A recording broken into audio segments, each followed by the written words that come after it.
Hi, I'm Dr. Kelly Kaufhold at Texas State University, and I shared research on the role of age and political knowledge and political participation in the Encyclopedia of Social Media and Politics. Now, about 3/4 of Americans are on social media, but among the youngest, those 30 and under, it's more than 90% active on social media.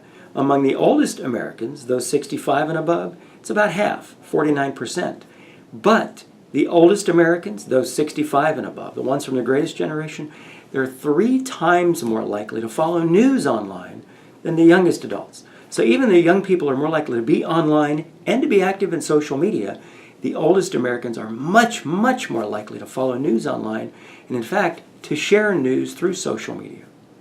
Let's talk about some generational trends, differences between people born before World War II, the greatest generation, and the millennials, born since about 1980. The greatest generation were much more active, and people in general up until the 1960s were much more active in social organizations. It's been a big drop-off since the 1960s in membership in fraternal organizations, political participation, participation in athletic leagues like softball and bowling, union membership, taking part in community organizations, book clubs. Participation in all of those things is down dramatically since the 1960s, and a lot of it is generational. The oldest Americans still try to participate in those things. Younger people never did participate. Now, let me talk about how that extends to media. Newspaper readership is down dramatically, especially among young adults. Now, you might think, okay, well, that's newspapers. Why should we be concerned about that? Young people don't read news until they need to. When they get older, get married, buy houses, have kids, that's when they start paying attention and following the news. And that's the conventional wisdom, but it's wrong.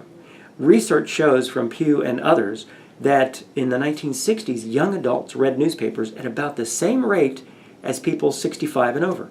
Let me say that again. In the 1960s, the youngest and oldest Americans, even teens, read newspapers at just about the same level, the same number of papers, same amount of time per day.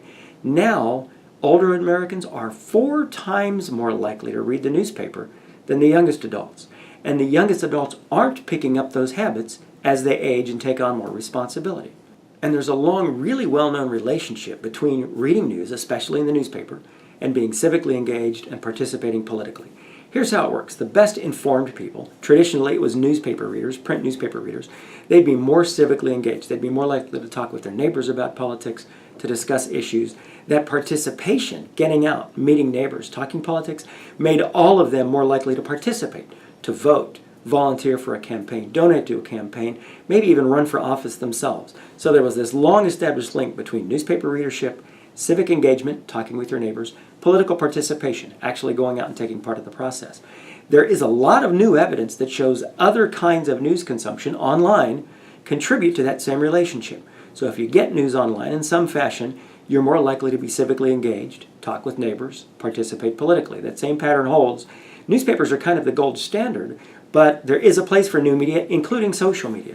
So people who are active in social media with news still see that same pattern. They'll be more civically engaged, talk to their neighbors.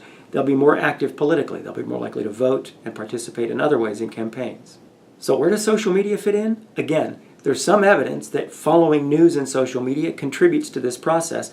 There are also opportunities to be civically engaged and to participate politically online and through social media. The most important reason to do that in social media is because that's where the young people are. So we have 2 possibilities. People either migrate their existing habits for news and civic engagement online and into social media, or they get online and into social media and they develop new habits.